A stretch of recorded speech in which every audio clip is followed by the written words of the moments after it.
Dubai இமிகிரேஷன்ல இருந்து ஒரு நல்ல செய்திங்க. அது என்னன்னா, அவங்க துபாய் விசிட் விசாவை அதிகபட்சமா அப்ரூவ் பண்றதுக்காக முடிவு பண்ணிருக்காங்க.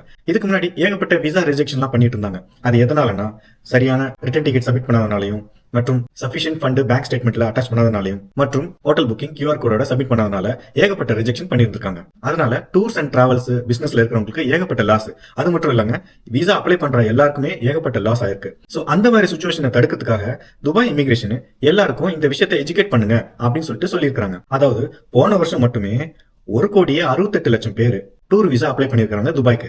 அதுல 20% மட்டுமே வெஸ்டர்ன் யூரோப்ல இருந்து நிறைய பேர் அப்ளை பண்ணி நிறைய பேர் யுஏக்கு வந்திருக்காங்க.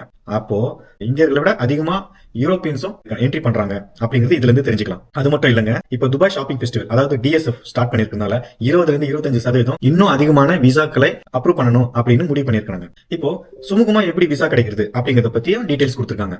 ஏன்னா ரீசெண்ட் டேஸ்ல விசா இமிகிரேஷன் ஆபீசர்ஸ் எல்லாரும் கண்ணுல விளக்கெண்ணெய் விட்டுக்கிட்டு ஒவ்வொரு சப்போர்ட்டிங்ஸும் கரெக்டா செக் பண்ணி தான் அவங்க அப்ரூவ் பண்றாங்க. சோ அப்படி பண்ணும்போது சரியான ஆவணம் சப்மிட் பண்ணலன்னா அதை ரிஜெக்ட் பண்றதுல தயங்கவே போறதில்ல. சோ இதுல என்ன அடிஷனலா ரிலாக்ஸேஷன் மற்றும் அப்டேட் அப்படின்னா, சஃபிஷியன்ட் ஃபண்ட் இருக்கிற விஷயத்துல ரிலாக்ஸ் பண்ணல, ரிட்டர்ன் டிக்கெட் இருக்கிற விஷயத்துல ரிலாக்ஸ் பண்ணல. ஆனா 6 ஜனவரி 2025 வந்த கலிஸ் டைம்ஸோட ஆர்டிகல் பிரகாரம் அக்கமடேஷன் அதாவது ஹோட்டல் புக்கிங் யாரெல்லாம் பண்ணலையோ, அட்லீஸ்ட் எங்க ஸ்டே பண்ண போறீங்க, அதை யார் வீட்டுல, உங்க ஃப்ரெண்ட்ஸ் வீட்டுல யார் வீட்டுல தங்குறீங்க அப்படின்னா, அதாவது இஜாரி கான்ட்ராக்ட் அதாவது டெனன்சி கான்ட்ராக்ட் சொல்லுவாங்க.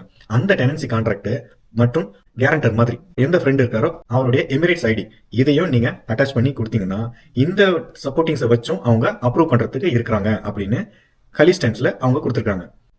கடந்த காலத்துல ஏகப்பட்ட ரிஜெக்ஷன் எங்க இருந்து வந்துருச்சுன்னா, சவுத் ஏசியன் கண்ட்ரி அப்படின்னு சொல்லியிருக்காங்க. அதாவது மறைமுகமா நம்ம இந்தியர்களை தான் அவங்க குறிப்பிடுறாங்க.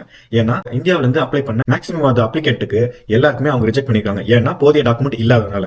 சோ அவங்க அட்வைஸ் பண்றது என்னன்னா, மினிமம் ரிட்டர்ன் டிக்கெட் மற்றும் sufficient cash and accommodation proof கொடுங்க.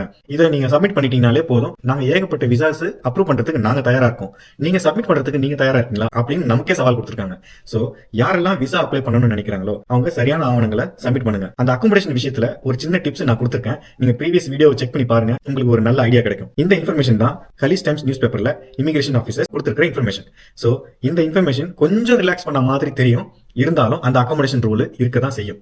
சோ அதனால இங்க துபாய் டூருக்காக வரணும் இல்ல வேற ஏதாவது பர்பஸ்க்காக வரவங்க, நீங்க அக்கமடேஷன் ப்ரூஃப் நீங்க சப்மிட் பண்ணி தான் ஆகணும். அதுக்குண்டான சில டிப்ஸ் நான் ப்ரீவியஸ் வீடியோல கொடுத்திருக்கேன், அதையும் நீங்க பாத்துக்கங்க. இது மாதிரியான இன்ட்ரெஸ்டிங்கான இன்ஃபர்மேஷனுக்கு என்ன நீங்க ஃபாலோ பண்ணீங்க. அன்டில் தட் உங்கள் அமீரகன்.